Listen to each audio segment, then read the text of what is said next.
Hello and welcome to the channel. This is a tutorial on how to jewel the barrel arbors or on the main plates of the Seiko 6319 chronographs that are like pogue movements and such like. 6138s are applicable to this as well, along with many three-hander movements like the 6119, 6106, 6309 and 6319.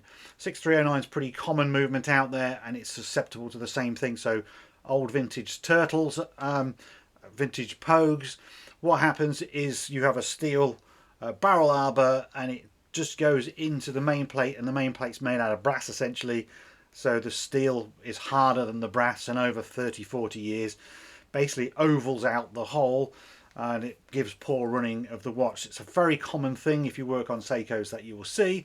So this video I'm going to show you how at least I do it and where to get all the parts from that are required to do it. But to start with, you're going to need a jeweling tool, you're going to need a 1.59 reamer, and you're also going to need some jewels. Okay guys, we're going to cut straight to the microscope. I'm going to show you the main plate that I've got here to use an example, and we'll go from there. Here we are on the microscope, and this is the victim for today. Now normally you'd be looking at the wobble here on the barrel at the top, and you can see there isn't really a lot of play in this one at all. Okay, the disaster is actually underneath, which I'll show you in a moment, but normally you'd be looking at this and seeing quite a lot of wobble. You're always going to see some wobble because if it was too tight the barrel wouldn't turn freely, which is what you need, but too much friction of course makes drag on this. Obviously the barrel has the most power as it goes down the train, so as it's leaving this you're straight away losing it all. So if you're losing power just by the bearings that it sits in, then you're already got bad amplitude down this end. To me this one doesn't look too bad. You always get plenty of vertical travel. Can't really show you this on this face down microscope.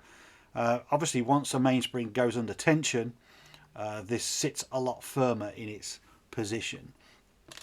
We will look at sort of setting the end shake as well in this video. So if I just remove the top plate, I'll show you the disaster that awaits underneath. And here's what we're looking at. Something's happened here that this is not normal wear. This main plate, as you can probably see, is in terrible condition, and it's come out of one of those Seiko pogues that you see on eBay that are just cobbled together with aftermarket parts, and I've serviced quite a few of those for people and they always end up with really trashy movements, and this one is no exception. So I think someone's possibly tried to close this hole up already, but essentially we are going to ream this out to accept a jewel, and that will stop or eliminate any further wear or certainly ovaling of this hole. What you'd normally see is a bit of brass rubbing, kind of like in a crescent shape. You tend to see it as well on the top plate where we were a moment ago. On here where the ratchet wheel goes, you can get wear coming on there because again everything is just not sitting flat. So that's what we're looking at, that's what we're going to try and improve. Let's get straight on and show you how I ream this. I'm using the word I because obviously other people might do it slightly differently. This is the way it works for me. I'm not a professional, just a hobbyist, and I always have to say that in all my videos, just to be clear. To carry out the reaming, you're going to need a jeweling tool similar to this Favret, or you can get the Sights version. They are usually quite expensive to try and find one, certainly with a full set. However, you could do it with a very small pillar drill that comes down very accurately. A good friend of mine actually does it that way. You just need some ability that you can come straight down and you're not getting any sort of wobble or play, and obviously the jeweling tools are the way forward. You saw in the little shot I showed earlier that I also have the Horrier. This is the Horrier clone, the one with the micrometer on the top. Now I use both of these for this operation, but that's just my personal preference. If you bought this tool, you'd be able to do the whole thing from start to finish. It's just preference, certainly when it comes to using these little attachments later on to push the jewels in and get them in the right position. I just prefer this, that's all. Okay, what you're looking at here is some parts that you're going to need or will certainly aid the job. Apologies for the reflection on the polythene bags. The lighting just doesn't like them. These are the jewels that I get, and you can see the different sizes. So you have a big jewel, which is actually for the bridge plate, which you do not need to ream. That has got a metal bush in it that you just push out, which is really simple to do. The reaming is for the smaller one, which you need this tapered. I think you can only buy these tapered ones now. 1.59 reamer. It does help to have a smaller reamer, or in this case, this is almost like a cutting broach, which came with my favourite set, because it helps open the hole out. You basically, if you're trying to open the hole out with this one from scratch, you've got to make a big hole. It takes a bit of effort, so you can chase it with a smaller hole first, just open it out gradually, just makes it a little bit easier. Right, now then, here's the catch. These parts, if you want to buy these sort of jewels, right, you can get them on the internet, and they can be quite expensive, or in some cases very expensive, and they're fine, right? Jewels are good. However, I get these from a member in my Facebook group, Retro and Vintage Watches and Restorations. I suggest you click the link below if you're on Facebook and join the group. If you don't do Facebook for loads of different reasons, set up a, just call yourself something silly. You're missing out on the communities in watch repair, or just just watch addiction basically, because they're brilliant communities. You get instant answers usually to questions and things like that. So it's the way forward. If you join my group, you will find a guy called George Times, and if you message George Times, he will be able to sell you these jewels at a very good price, while stocks last. I guess he does run out from time to time, and then he has to get more, and after this video he might have to get more if a lot of you go out and buy them. All right, so that's where I get my jewels from. Very good price. I think they're great. The next thing is this little brass stub. Now this is something that a friend of mine made, Clive Jameson, and again, he is in the Facebook group. If you've got a lathe, you could make this yourself. I could probably measure it and give you the diameters. If not, Clive's your man. Join the group, ask for Clive. He will make one of these for you. It is a cost, okay? It does take a little bit to make something like this, and I would estimate it might cost you £25–30, to be honest with you, because it could take an hour to turn that up on a machine. But that's going to save you a lot of trouble. Why, you ask? Well, let's just bring in the main plate and I'll show you the simplicity of this. Right, the thing with reaming is, the whole idea of reaming, it's not like a drilling. Reaming is getting the whole sides true and straight, and to do that you need to get it nice and central. So you need to be reaming this hole here as central as you can possibly get. All right, so what Clive has done on all of these main plates in the 6 series, this is a recess. It's only a very shallow recess, but it is a recess nevertheless. And the whole idea of this stump will go in your jeweling tool. Can I bring that into shot? I'm really close up. So it sits in there, okay? You will present the main plate upside down. This is where the camera is not going to film, it's not going to focus, is it? If I zoom out, it might. Look at the state of my finger cut. So where are we? You know what's happening here. I don't really need to show you, do I? Basically, you're going to get it so that it fits. I can't do it whilst looking at my telephone, trust me. So that it fits into that slot. There we go. And you have to hold it there. So once you've, it's upside down basically. So you'll feel for it. You'll know when you've got it right. Then you keep a tight hold and then you can start reaming. That helps centralize it. I don't know how many I've done, in all fairness. I think I may have done 6 of these jeweling jobs so far. It's not that many, so I haven't got great experience, but they've always worked and they've always been spot on location wise. So there we go. Right, let's now set up the reamer. The way these tools work is this is for plunging. You want to ream, we basically lift it up, take this middle out, remove the handle, and then you have this part in the kit, and it's got a little collet in the end, which once again doesn't want to focus, and you're going to turn this to and fro, and that's going to tighten up the collet. So to start with, I'm just going to put a 1.2 brooch in the end of this in preparation, because I'm just going to open out the hole a little bit to start with. Terribly sorry about the focus issues. Once we're happy with that and we know it's tight, it basically goes down in there. This is nice and true. If anything, mine could do with a little grease. It's very cold in my garage at the moment, literally probably about 8 degrees centigrade. But anyway, look, it goes in there, and I'm just going to turn it with my fingers. That is simply how we're going to ream. The hard part for me now is to ream and actually film the thing, because my hands need to be everywhere and my head does as well. But hopefully you're going to get the gist of what I'm going to do. We're also going to need to use a bit of oil, the good old 3-in-1, anything like that. I've got some here. Will do, just to help cut as you ream. So I've now got to present the plate up to the stump, and I'm trying to find, it's actually found its location and now it's slipped off. So you're just trying to get it so that it sits, excuse my fingers, as good as it can. There we are, that's perfect. I've just heard it sort of click. I'm pushing a bit of pressure on it.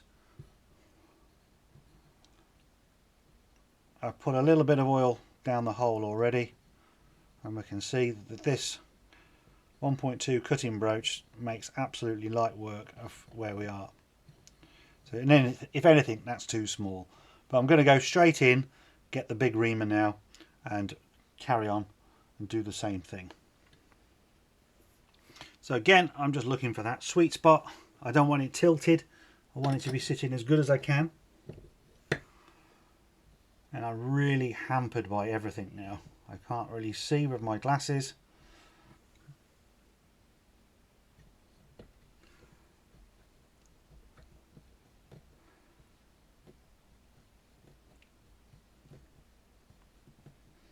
But I can see a little bit of swarf coming up. I did put some oil on the reamer.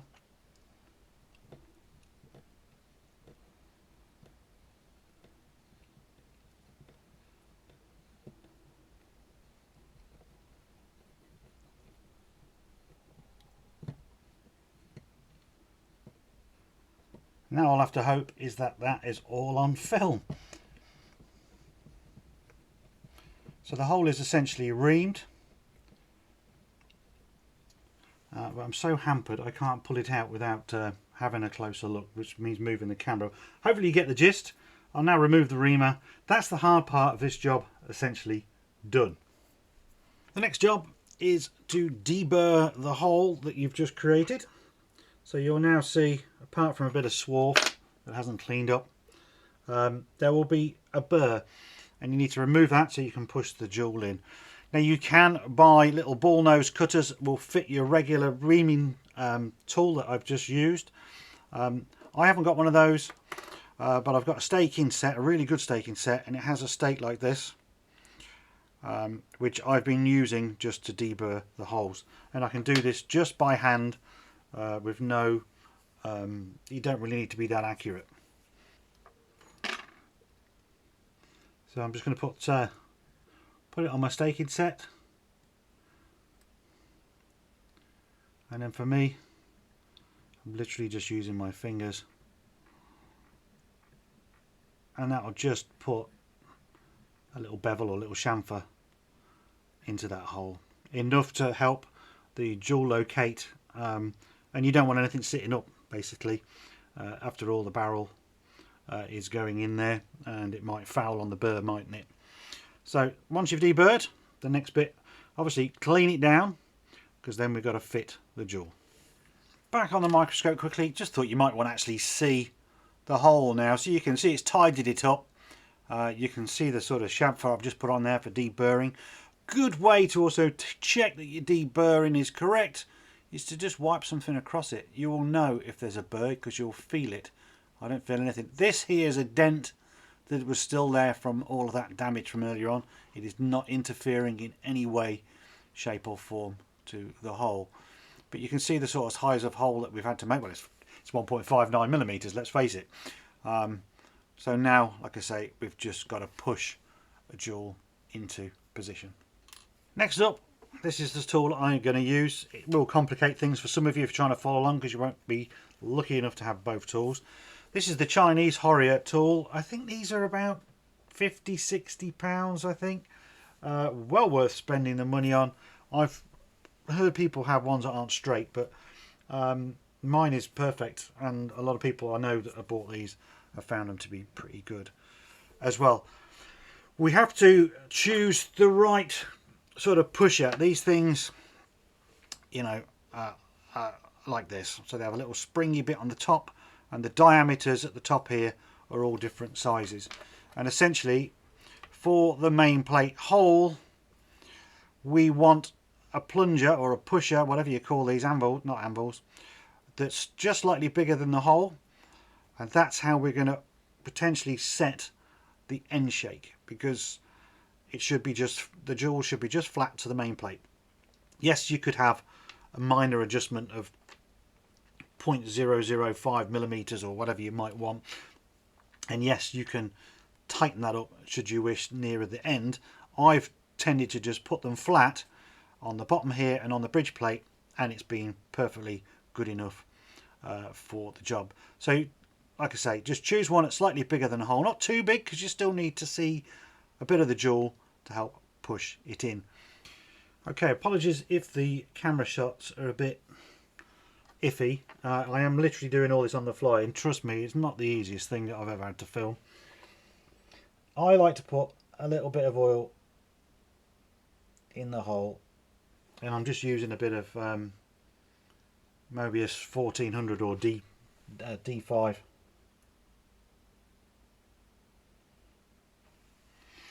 Also, got to make sure that your hole is really, really, really clean. Right, this isn't going to be easy to film either. Nothing is nowadays. Just want to bring the jewel in. This is before I put it on the press, on the jeweling tool. I want to give it a head start. And I try and line it up, and I'll just use a hand pusher.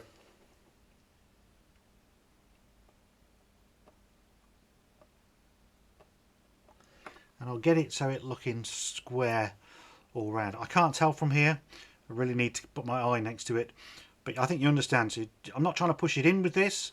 I'm just trying to get it so it's all lined up and it's not sort of going in lopsided or anything like that. Okay, so then once we're happy with that, we're just going to transfer it to the jeweling tool. I'm literally going to turn the threads on the micrometer, very slowly push it home.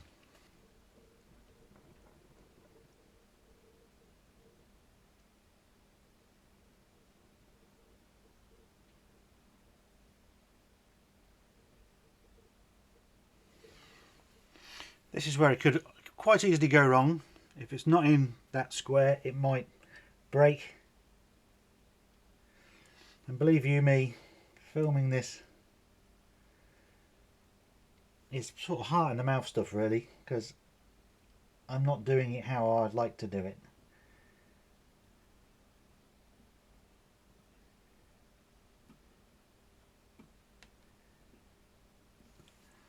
So I'm going to twist that until I can't twist it anymore, which is about now. And in theory, that is now the jewel pressed in, and it should be flat to the main plate.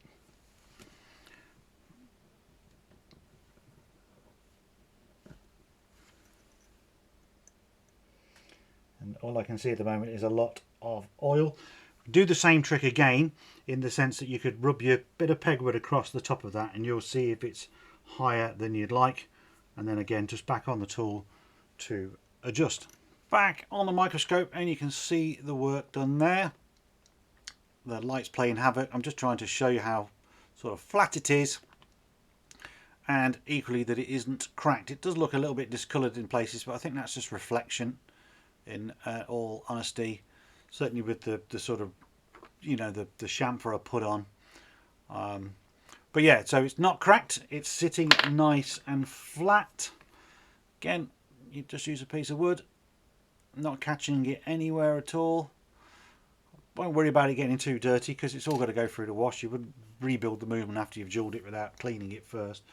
So now the much easier task of doing the bridge plate. Here's the bridge plate. Bring it a bit closer so you can see that little round bit there is a bush. So we need to push that bush out. I'm going to use the same Horrier tool. This time I need to find an anvil or a pusher, whatever you call them, that is smaller than the hole itself, so we can push it all the way through. One other thing then is you need to choose the bottom anvil with a big enough hole so that the bush that you push out falls through. If it's not big enough, you're going to be fighting against metal on metal and it's not going to work, is it? So you offer your plate up.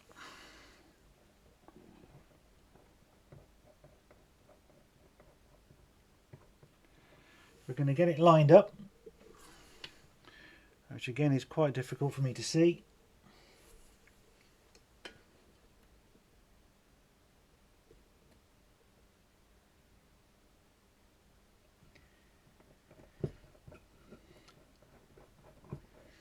Nice and simple, bushes straight out.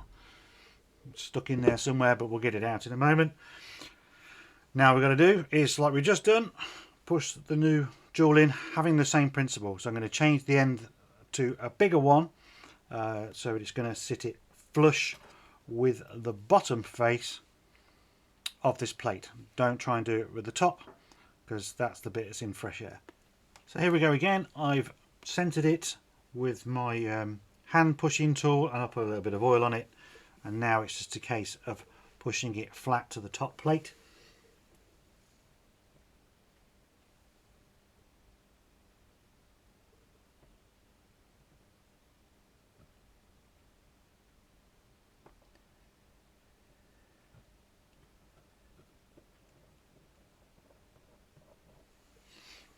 And there we have it. So I'll show you that now under the microscope. So we have one fitted jewel. You can see no cracks in it, and it's sitting nice and flat to that plate. And clearly you now understand that to check the end shake or to adjust the end shake, should you need to, you just need to adjust these ever so slightly. And that's what the Horrier tool I find is preferable to the Favret or the Science. Equally, they both have a sort of micrometer type gauge that you can use so you know how accurately you're adjusting. It's just personal preference. So I'm going to put the barrel on, and we're going to now test and hope that despite filming it looks alright. Here we are with the barrel in, and everything lines up quite nicely. There's a little bit of a resistance on the arbor from the spring, as you can sort of see, it's dragging. But that's spinning nice and freely. Everything could do with a really good clean. Mind, this barrel arbor is dirty as well. It's as dirty as the rest of this damn movement. But yeah, you know, if that was stiff now, or it didn't line up at all, then we know we're not in the right place. I think with a bit of oil and a good clean, this should be okay. It is very debatable that it increases amplitude particularly. In the ones that I've done so far, it doesn't seem to have made anything drastic or noticeable. But then I guess it also depends on the severity of the wear previously and the condition of all the other wheels. These watches tend to be quite well used and well worn, and as a result you're never going to get superb amplitude on a beaten up watch like this. You know, if I get this one over 200, I will be quite happy. Obviously there's more things down the line that I need to do to achieve that, like dual oiling pallets and alike, better mainsprings. So there we go, you've seen it firsthand. That's how you do it. Okay, I hope you found this video quite useful. Now, admittedly, if you're starting to do this in the hobby, you've progressed quite far because the tools are expensive. Those Favret and Science dueling tools getting increasingly harder to find, in part because there's so many of you all turning into this hobby, from probably people like myself and other YouTubers demonstrating how accessible this is as a hobby. But shop around, try to find one. Equally, try and improvise. If it's coming straight down and nice and straight, you're probably going to be quids in. Obviously, if you want to buy the parts that I've showed earlier in the video, then please join the Facebook group. There is a link down below. We'd welcome you in there. You can talk about anything to do with watches, just watches in general, or if you're actually trying to get in the hobby, newbie questions, and no problem for us. Got a lot of help in there and a lot of support. Talking of support, have to thank my Patreons. Without you guys, videos like this can't be made. It does really help me and drive me to do videos like this. It goes to a very small audience because not everybody's attracted to watching this unless you want to solve this problem. So thank you, Patrons, very much. If you want to become a patron, again, there's a link below. There's loads of different ways you can support me. I've got a merch shop. I sell watches on there as well. Again, join the Facebook group, follow me on Instagram. All of the good stuff like that would be very much appreciated. But mainly, comment below. I love reading your comments. Tend to reply to as many as I possibly can.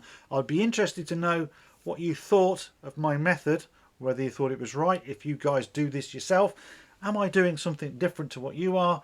Do you get better results because of that? We're all a community. We like to share.